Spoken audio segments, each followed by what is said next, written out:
العالمين الصلاة والسلام على أشرف الأنبياء والمرسلين نبينا ومولانا محمد وعلى آله وصحبه أجمعين.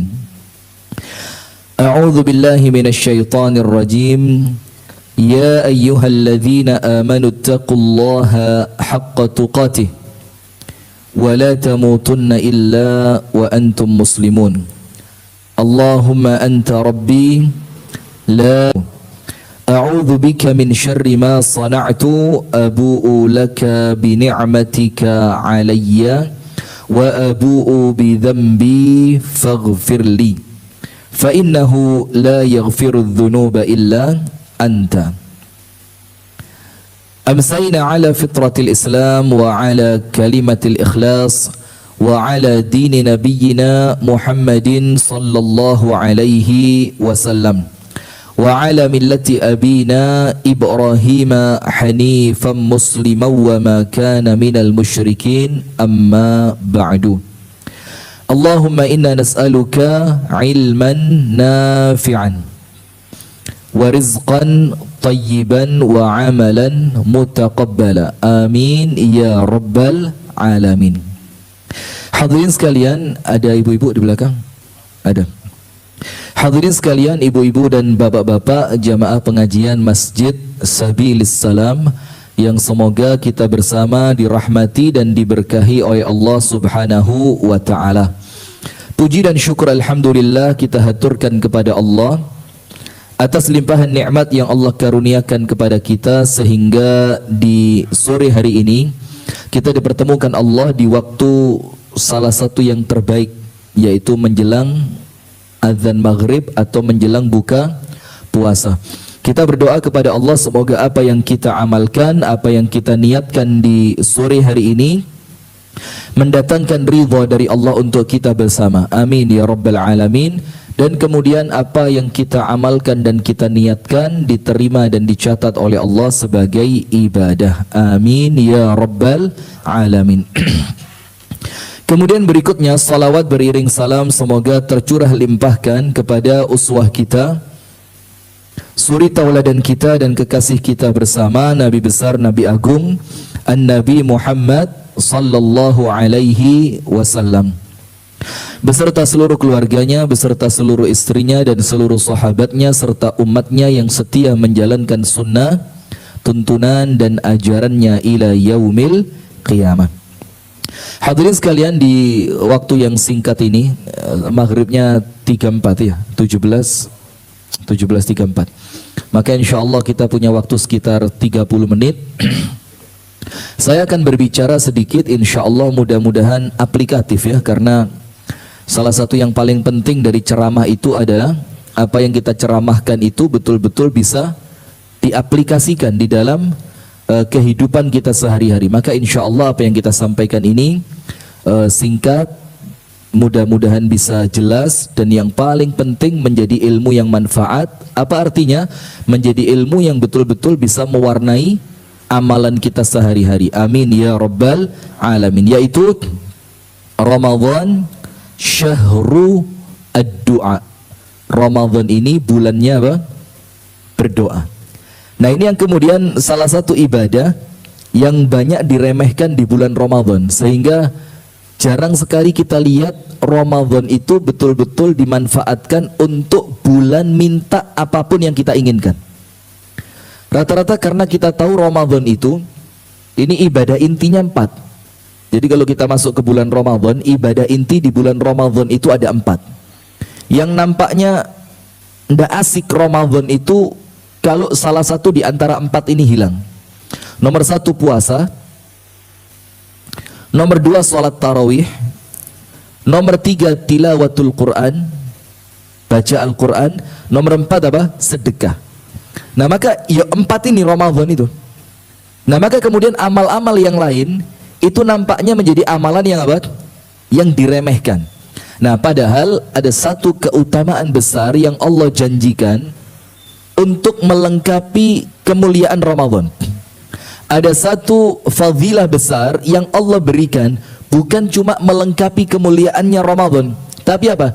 ini Allah jadikan bonus buat orang yang puasa di bulan Ramadan, yaitu semua yang mereka minta, semua yang mereka harapkan, semua yang mereka panjatkan di dalam doanya kepada Allah, tidak ada yang tertolak.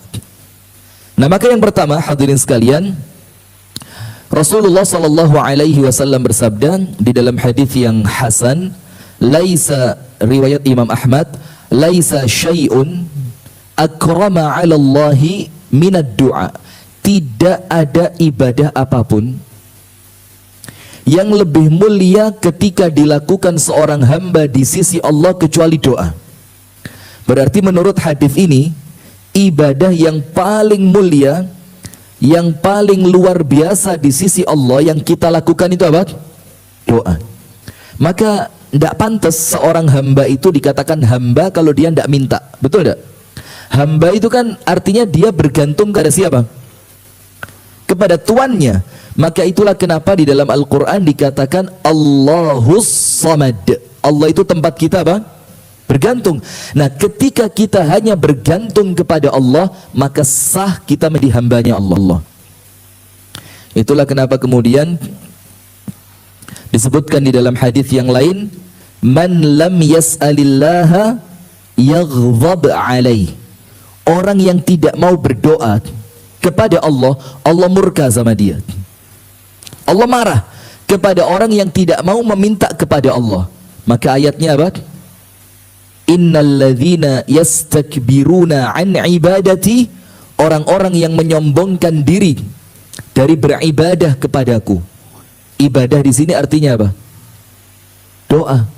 Sebagaimana ditafsirkan oleh Rasulullah, ad-du'a'u huwal ibadah. Doa itu apa? Ibadah.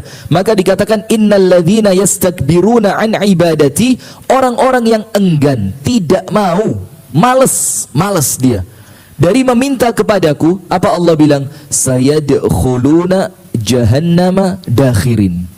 Maka orang itu oleh Allah akan dimasukkan ke dalam neraka dalam keadaan hina.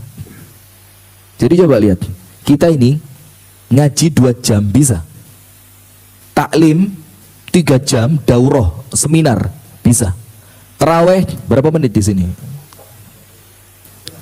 Setengah jam, kuat. Saya mau tanya, ada yang pernah berdoa sampai 30 menit? Coba, ada yang pernah berdoa sampai 30 menit? Coba, jujur aja, tidak apa-apa. Nampaknya susah ya.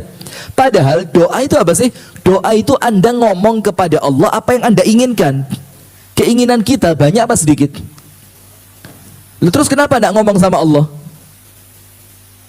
Kita menganggap Ustadz, Allah itu maha tahu kita perlu apa, maka tidak perlu kita ngomong. Lah, Allah itu kepingin Anda ngomong. Allah itu kepingin Anda menunjukkan bahwa Anda lemah tanpa pertolongan Allah. Dan orang yang meminta itu orang yang menunjukkan bahwa saya tidak mampu tanpamu ya Allah. Nah, sekarang hadirin sekalian, Allah subhanahu wa ta'ala menjanjikan untuk orang-orang yang berdoa Allah pasti kasih. Jadi tidak ada ceritanya orang kemudian angkat tangan begini, ngangkat tangan begini, kemudian dia mulai mengucapkan Allahumma begitu, dan mulai banyak permintaannya, istriku jagalah dia ya Allah, suamiku jadikan dia suami yang tanggung jawab, anak-anakku jadikan anak-anak yang salihin dan salihat, kemudian jagalah kesehatanku ya Allah, berikan keberkahan pada rezekiku. Itu baru sak pucuk yang kita minta itu. Sementara yang kita mintakan banyak. Ketika Anda mulai mengucapkan itu, maka kalau satu doa sudah Anda kirim ke langit, tidak mungkin sama Allah tidak dikasih. Tidak mungkin. Sebagaimana Allah Ta'ala berfirman, wa qala rabbukum ud'uni astajib lakum. Lihat sekarang ayatnya ya. Wa qala, dan Allah Ta'ala berfirman, ud'uni, firmannya Allah kepada kita ini berbentuk perintah. Ud'uni, mintalah kalian kepadaku, berdoalah kalian kepadaku. Sekarang lihat, setelah kalimat ud'uni, apa yang berikutnya? Astajib lakum. Saya mau tanya, ada fa-nya enggak? Fa astajib lakum. Enggak ada. Atau ada kalimat wawunya enggak? Wa astajib lakum, enggak ada. Atau apalagi ada kata-kata thumma itu roto'ato. Thumma astajib lakum, enggak ada. Tapi Allah bilang ud'uni, doalah kalian kepadaku. Langsung Allah bilang astajib. Apa disebutkan oleh para ulama? Ini yang menunjukkan salah satu bukti bahwa ketika seorang hamba berdoa kepada Allah tidak akan ditolak. Kenapa? Karena ayatnya tidak pakai fa, tidak pakai wawu, tidak pakai thumma, tapi Allah menjamin langsung tak kasih apa yang kamu minta. Nah, tapi sekarang hadirin kita perlu tahu apa wujud pemberian Allah ketika kita berdoa, agar ketika apa yang kita minta itu tidak berupa apa yang kita minta. Ngerti tidak? Jadi misalkan mintanya mobil, ternyata Allah tidak kasih mobil, itu kita tidak kecewa karena ternyata ada bentuk lain ijabah doa yang Allah berikan untuk kita. Nah, maka Rasulullah SAW bersabda, ma min muslimin yad'ullaha bida'watin. Tambah hilang suaranya. Kenapa Ardi? Ma min muslimin yad'ullaha bida'watin. Tidaklah ada seorang muslim yad'ullah yang berdoa kepada Allah bida'watin, dengan hanya satu doa. Tapi kemudian di dalam doa itu laisa fiha ithmun. Doanya tidak mengandung dosa. Apa sih doa mengandung dosa itu apa? Ya berdoa minta dilancarkan korupsinya, itu dosa. Berdoa minta disukseskan ngerebut istrinya orang, itu doa yang mengandung apa? Dosa. Nah, ini mulai overdosis. Turunin dikit. Laisa fiha ithmun, yang doa itu tidak mengandung dosa. Artinya doanya doa yang baik. Wala qati'atu rahimin, dan doa itu tidak mengandung pemutusan tali silaturahim. Pokok intinya ginilah, Anda doa sama Allah yang doa itu isinya baik. Apa yang Rasul katakan? Illa, kecuali doa yang terlanjur keluar tadi, tidak bisa loh ditarik kembali, tidak bisa. Illa, kecuali doa yang Anda sudah ngomong Rabbi habli minas salihin, itu terlanjur keluar, dan keluarnya itu tadi berupa apa? Doa. Maka pasti sama Allah dikasih. Apa Rasul katakan? Illa, kecuali a'tahullahu, Allah akan berikan sebagai ganti dari doa itu ihda thalathin, satu di antara tiga. Dan boleh jadi tiga-tiganya Allah kasih buat Anda. Kemungkinan Allah kasih dua. Paling apes ketika Anda sudah berdoa tadi, Allah kasih berapa? Satu. Paling apes. Paling apes itu bahasa Indonesianya apa sih? Apa ya? Yus. Paling jelek lah. Paling jelek Allah kasih berapa? Satu. Syukur-syukur dua. Paling keren tiga-tiganya Allah kasih. Yang pertama apa? Jadi artinya tidak ada ruginya Anda berdoa itu telung jam, petang jam. Maka Anda sampai tahu kan kunut di Masjidil Haram, kunut tarawih itu sama di Masjidin Nabawi itu berapa menit? Saya pernah ngecek salah satu kunutnya Syekh Abdurrahman Sudais itu 37 menit. Itu kunut dok. Itu kentol iso kroso atos itu. Iya, betis itu bisa kerasa kayak naik sendiri itu. Terus kita berdiri sholat hadirin, kalau sudah mulai kaki itu tidak kuat, itu rasanya sampai kayak tidak napak di lantai, kayak nisor sikil kayak ono ese gitu loh. Itu Masya Allah, doanya sampai 37 menit. Itu salah satu yang saya tidak ngecek semuanya. Artinya boleh jadi, bisa jadi itu doa yang paling panjang, tapi boleh jadi ada yang lebih panjang dari 37 menit. Yang pertama, apa yang Allah kasih? Ibu-ibu dengerin, suami Anda doa loh bu, Anda juga harus doa. Kita khawatir ini antara doanya suami sama doanya istri itu kuat-kuatan. Si suami minta diizinkan nikah lagi, si istri mulai. Baik-baik, lanjut. Yang pertama, astagfirullah, saya ini latihan serius dari awal. Tadi ini sudah sukses tadi, ini rotok gagal dikit. Yang pertama, apa yang Allah kasih?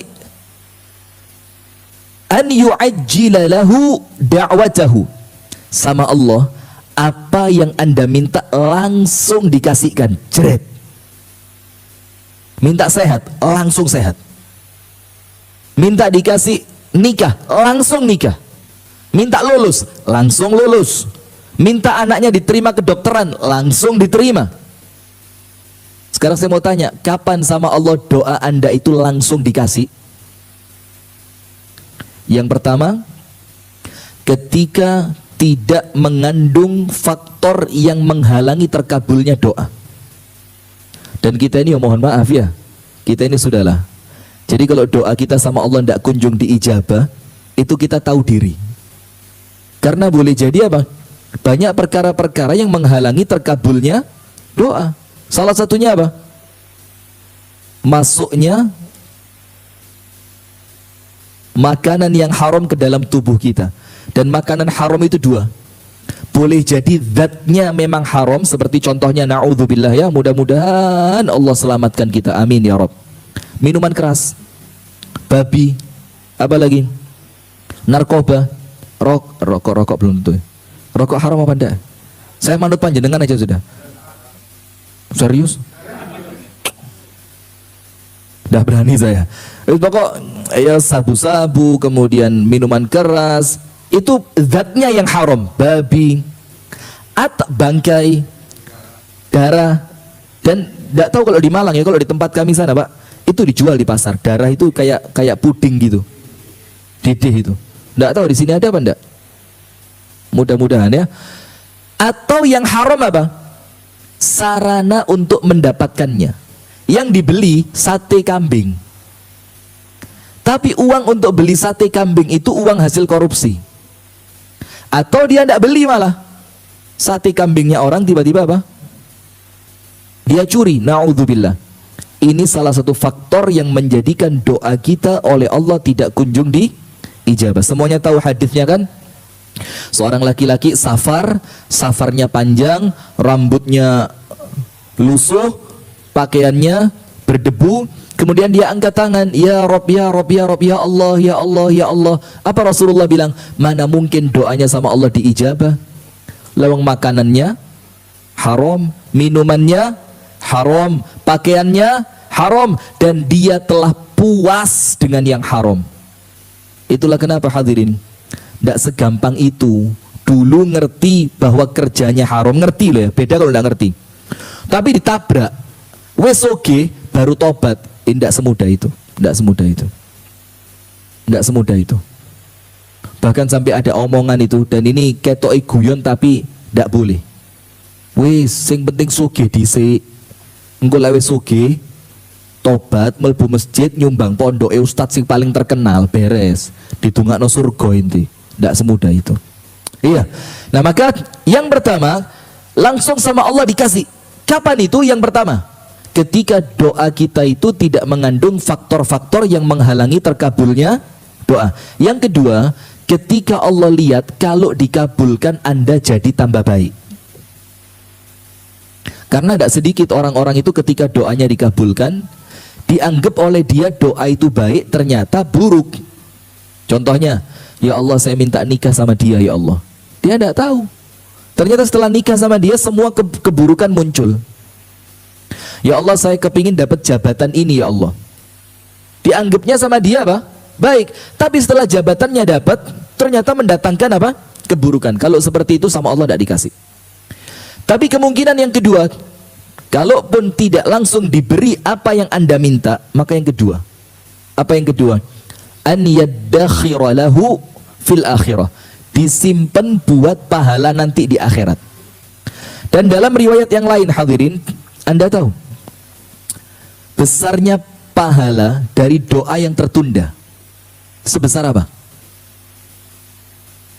Dalam hadis dikatakan, kalaulah manusia tahu besarnya pahala dari doanya dia yang tidak Allah kabulkan di dunia, tapi disimpan buat pahala akhirat, maka dia akan berharap semua doanya tidak diijabah. Jadi kalau dia tahu, lu tiba no sakmene gede nih pahalanya gitu loh, maka dia ngomong apa sama Allah? Ya Allah, kalau tahu sebesar ini pahala dari doa yang tertunda, maka saya minta semua doa saya ditunda saja. Itu saking apa? Besarnya. Yang kedua. Yang ketiga, an yasrifahu minas su'i mithlaha. Allah hindarkan Anda dari musibah sesuai kadar doa yang Anda panjatkan. Contoh, mudah-mudahan semuanya sama Allah diberikan selamat dunia sampai akhirat. Amin. Contohnya begini, Anda naik kendaraan, kemudian na'udzubillah Allah takdirkan kecelakaan. Yang kecelakaannya itu kalau orang lain lihat, ini pasti mati. Ternyata Anda bisa keluar dengan luka ringan. Nah, boleh jadi itu karena pengaruh doa yang menyelamatkan Anda dari musibah. Yang doa itu Anda sempat gelo, ya apa sih? Jaluk omah gak dikei omah.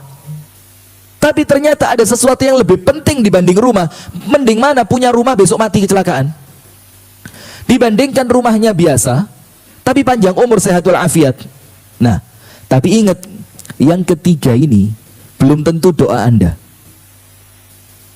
Jadi yang menyelamatkan Anda dari musibah belum tentu doa kita.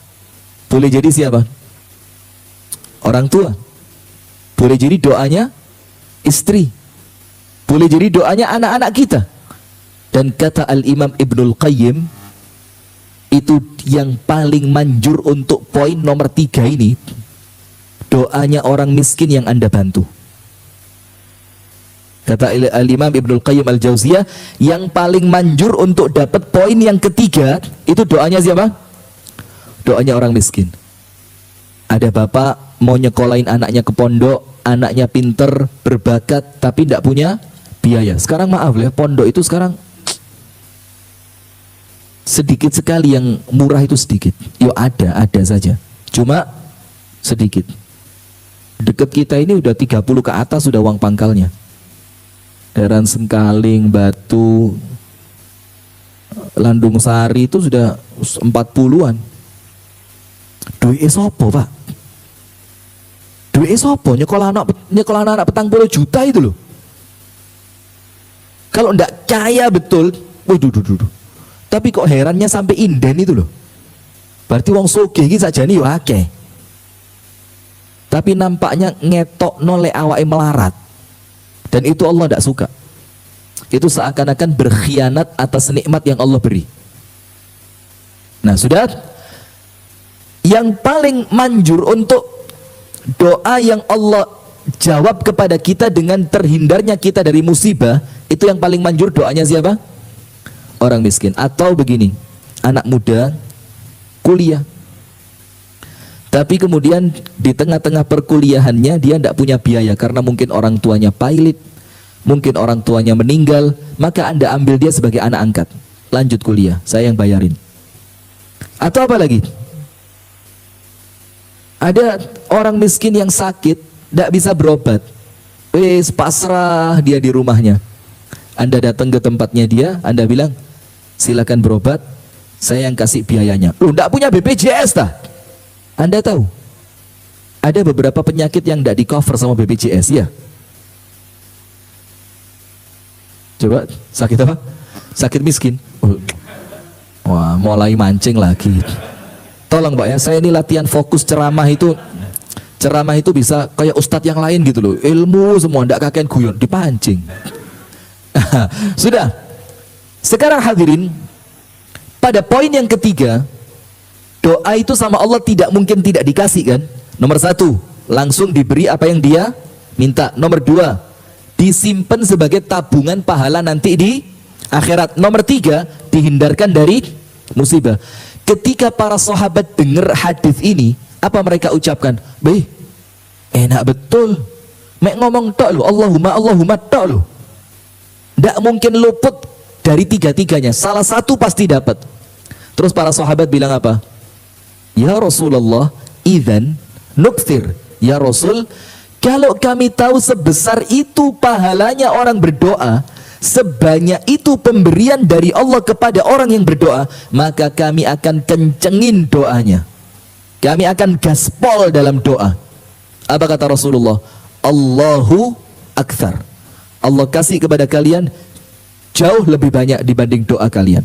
Nah sekarang lihat hadirin, doa nabrak musibah. Jadi Anda ini orang yang berdoa, tapi dalam ketetapan takdirnya Allah ada musibah yang mau masuk. Maka apa pengaruh doa itu? Nomor satu, ketika ada doa yang berhadapan dengan musibah. Yang pertama dikatakan oleh Al-Imam Ibnul Qayyim Al-Jauziyah di dalam kitabnya Ad-Da' wad-Dawa. Nomor satu apa? Doanya kuat, musibah yang mau masuk itu musibah yang ringan. Maka dikatakan oleh Al-Imam Ibnul Qayyim Al-Jauziyah, maka doa itu menendang musibah, maka musibahnya tidak jadi masuk. Nanti jangan khawatir, Ustadz itu kan takdir, katanya takdir tidak bisa berubah. Tunggu dulu, sabar, nanti saya jelasin. Maka yang pertama, kalau doanya kuat dan kekuatan doa ini mengalahkan kuatnya musibah, maka musibahnya tidak jadi masuk. Selamat Anda. Yang kedua, doanya lemes banget, musibahnya besar, tapi tetap berdoa dia, tetap dongo, dan musibah yang mau masuk apa?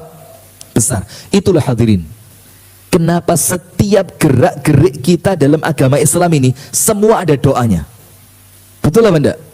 Mau makan, ada doanya. Selesai makan, ada doa. Keluar rumah, ada doanya. Masuk rumah, ini jarang saya ngeru ini. Coba doa masuk rumah apa? Assalamualaikum, Masya Allah, bagus, cerdas juga sabilis salam ini, Masya Allah ya. Apa doa masuk rumah? Ibu-ibu, doa masuk rumah apa bu? Geremeng kan? Bismillahi walaj tawakal tu keluar. Bismillahi tawakkaltu ala Allah la haula wala quwata illa billah. Kalau Anda keluar rumah baca doa itu, setan nangis. Setan bilang apa? Apa yang bisa kita lakukan kepada orang yang sama Allah dijaga, dicukupi, dikasih petunjuk? Setannya nangis. Itu kalau keluar. Kalau masuk begini, Bismillahi walajna, Bismillahi kharajna, wa 'alallahi rabbina tawakkalna. Dengan nama Allah aku masuk, tadi dengan nama Allah aku keluar, dan kepada Allah aku serahkan semua urusanku. Itu doa masuk rumah. Kalau ada setan nempel, itu setannya rontok, tidak ikut masuk ke rumah. Nah sudah. Nah itulah kenapa di setiap gerak-gerik umat Islam itu semuanya ada doa. Karena apa? Karena Allah tahu musibah itu senantiasa mengintai. Maka kalau kamu baca doa, misalkan alas doa ini mek gawe syarat tok, gak mlebu jurone ati blas.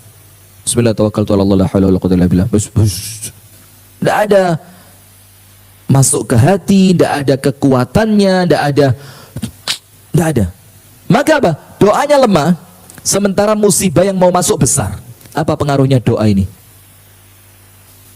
Yunqis qadral musibah, mengurangi kadarnya musibah. Misalkan, na'udzubillah nas'alullah as-salamah wal afiyah. Misalkan dalam suatu kecelakaan, kita ditakdirkan tangan kita putus, lepas. Itu kalau tidak doa.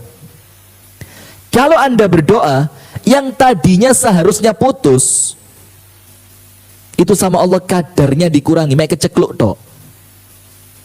Cuma apa? Cuma terkilir. Jadi kalau doanya lemah, musibahnya tetap masuk. Yang pertama tadi kalau doanya kuat apa? Musibah tidak jadi masuk. Itu loh kenapa para sahabat Nabi itu kalau masuk sepertiga malam terakhir itu jor-joran dalam doa. Karena mereka tahu kita ini hidup, musibah itu banyak Pak. Bisa jadi diri kita, bisa jadi keluarga kita, suami atau istri kita, bisa jadi siapa? Anak turun kita. Kalau yang kecelakaan anak, orang tua sakit enggak? Sakit.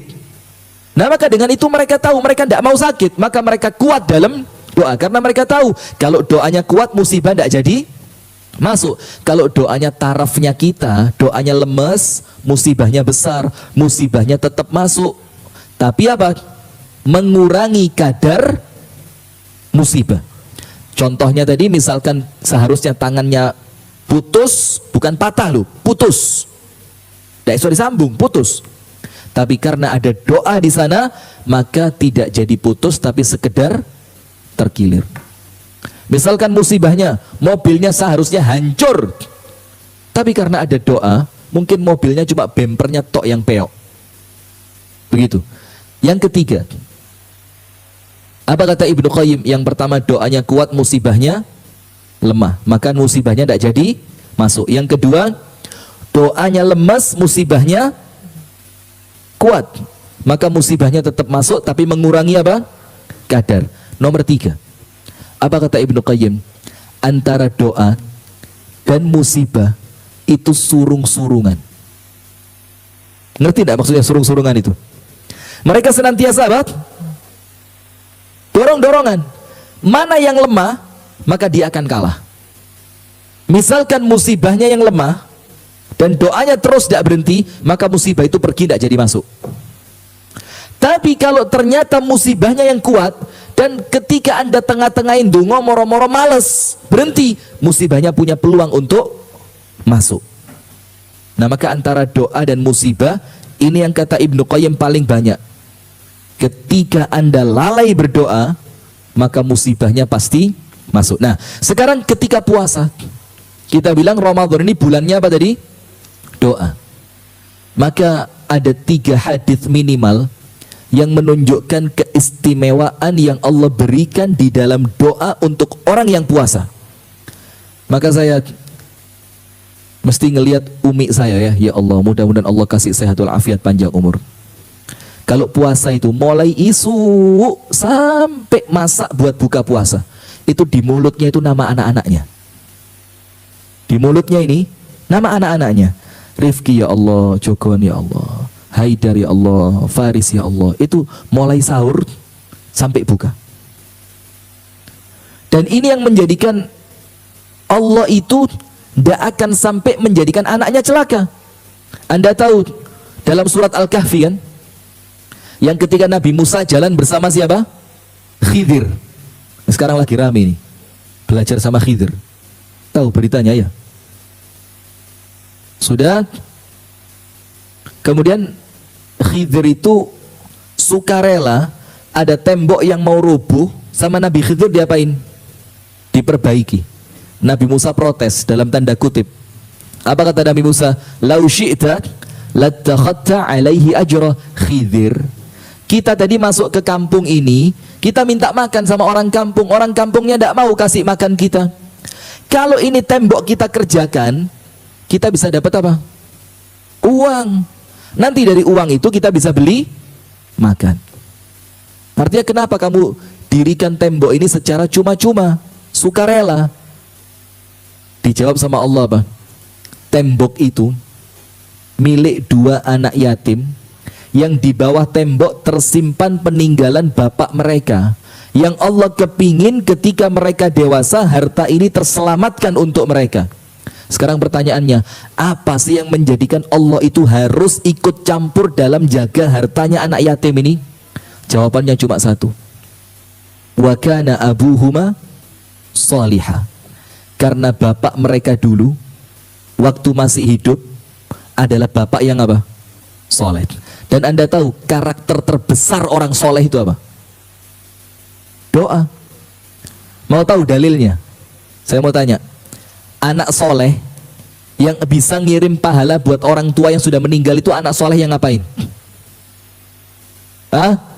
Ketika manusia meninggal terputus semua amalnya kecuali 3. Sedekah jariah, ilmu yang manfaat, anak soleh yang mendoakan. Itu karakter terkuat dari kesolihan. Nah, maka kalau kita kepingin jadi orang tua yang soleh, yang nanti karena kesolihan orang tua ini anak kita sama Allah dijaga, maka karakter terkuatnya apa? Tidak boleh putus berdoa. Namanya anak itu tidak boleh lepas dari mulut kita. Doain kebaikan buat mereka ya. Nah, maka hadirin sekalian, sekarang Allah kasih keutamaan untuk orang yang puasa dikasih bonus doa. Maka minimal ada berapa hadis? 3. Yang pertama, thalathatun la turaddu da'watuhum. Thalathatun la turaddu da'watuhum. Ada 3 orang yang doanya tidak mungkin ditolak. Yang pertama, al-imamu al-adil, Pak Jokowi ini. Wis, astagfirullahaladzim. Pemimpin yang adil, tidak ditolak sama Allah. Yang kedua, musafir, orang yang sedang safar. Wabil khusus safarnya safar ibadah. Itulah kenapa kalau kami sedang jalan umroh bersama jamaah, itu kami tidak perkenankan mereka bawa buku selama di pesawat. Saya bilang, kalau mau nurut jangan bawa buku. Kalau mau 2, Quran sama zikir pagi petang, itu aja. Kenapa? Karena safarnya kalian ke Mekah untuk umroh, ini safar ibadah. Sementara orang yang safar itu doanya diapain? Saya bilang apa?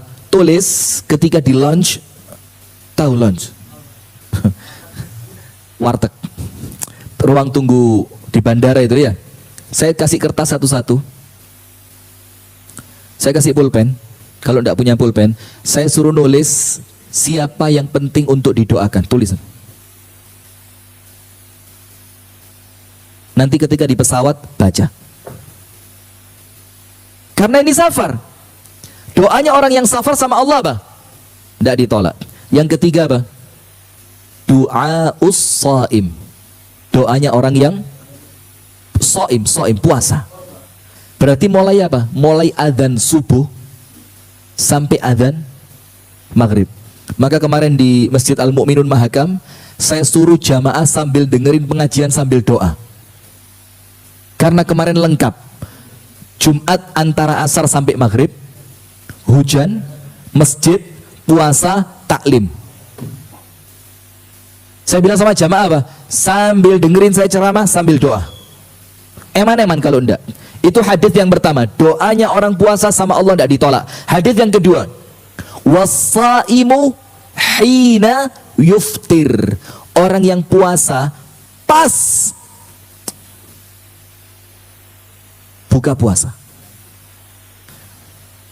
Dikatakan oleh sebagian ulama, bukan pas buka puasa saja, menjelang, pas, dan setelah. Pokok urusannya kaitannya dengan apa? Buka. Buka itu apa? Ada menjelang. Buka itu apa? Ada pas makan buka puasa. Maka jangan terlalu sibuk mulutnya. Weci, tahu berontak, tangan kiri lombok. Iya. Nagi kurma diperkes. Man, nanti ba'dal maghrib. Nanti insya Allah menunya kambing guling. Katanya ke Subilsam. Saya dealnya gara-gara itu loh ya, hati-hati loh ya. Kambingnya lari, sisa ya Allah. Nah sudah, maka jangan sibuk. Sibukkan diri dengan doa. Ambil air, kurma, kemudian apa? Bahkan sambil munyah itu, sambil doa boleh enggak? Itu yang kedua. Inda fitrihi, pas buka puasa. Kenapa? Malaikat itu ngelumpuk di sini. Yang dia siap menjadi kurir doanya Anda untuk diangkat kepada Allah. Yang ketiga, yang terakhir, ketika puasa itu apa? Waktu makan sahur. Ini 2 yang paling top. Yang pertama ketika buka, yang kedua ketika sahur. Itulah yang menjadikan Rasulullah itu melarang hambanya ojo sampai gak sahur. Sampai Rasulullah bilang apa? Walau jur'atama, walaupun cuma seteguk air. Karena masalahnya bukan cuma makanan atau minuman sahur itu mendatangkan berkah, bukan cuma itu. Tapi Rasul kepingin umatnya ini bangun. Ketika dia bangun, dia pasti bangun di waktu apa? Sahur. Sahur itu sepertiga malam yang terakhir. Itulah yang Rasul inginkan buat kita. Ketika itu Rasulullah bersabda, yanzilu rabbuna tabaraka wa ta'ala ila as-sama'i dunya hina yabqa minal laili ats-tsulutsu al-akhiru. Allah Ta'ala turun ke langit dunia ketika malam itu tersisa berapa? Sepertiga yang terakhirnya. Dan semakin mendekati akhir itu semakin keren. Itulah maka sunnahnya sahur itu 2:30, jam 3 atau 4:4. Semakin mendekati azan. Yaitu tadi, karena dia termasuk sepertiga malam yang terakhir yang paling genting. Maka Allah turun, kemudian Allah kasih hidangan. Yang ini tidak Allah kasih buat semua orang, sing turu-turu gak oleh. Nomor 1, man yad'uni fa astajibalah. Mana yang mau doa, saya ijabah, kata Allah. Dan Allah itu jangan dibayangkan seperti ustadz. Allah itu la yukhliful mi'ad. Yang kedua, wa man yas'aluni fa'u'tiyah. Mana yang mau minta, tak kasih yang dia minta. Yang ketiga, wa man yastaghfiruni fa'aghfiralah. Mana yang mau minta ampun, saya ampuni dia. Nah, maka hadirin, ada ibadah di bulan Ramadan ini yang kita jangan sampai kehilangan. Apa ibadahnya? Doa. Karena kalau sampai tidak doa, rugi. Karena doa ini adalah karakter yang paling menguatkan makna kita sebagai hamba Allah. Dan di situ kita mengejawantahkan Allahus Samad. Allah tempat kita bergantung. Itu yang dapat kami sampaikan. Semoga ada manfaatnya. Kurang lebihnya mohon maaf.